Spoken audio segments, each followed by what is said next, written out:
USAID'дин бирге окуйбуз долбоору облусубуздун бардык райондорунда жана Нарын шаарында Кенже Курактагы балдардын сабаттуулугун өнүктүрүү жана окуу көнүмдөрүн жакшыртуу максатын көздөгөн ар кандай иш-чаралар өткөрүлдү. Иш-чаранын жүрүшүндө Нарын шаарынын мэри Рахат Адиев да бөбөктөргө китеп окуп берди.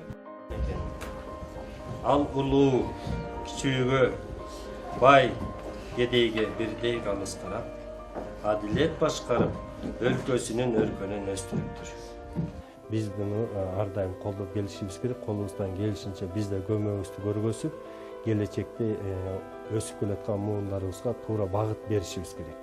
Ошо менен катар биз келечекте өзүбүздүн уул кыздарыбызга билимдүү жаштардын өсүп өнүгүшүнө камкорлугубузду тилектеш болуп, алардын өсүшүнө салым кошушубуз керек.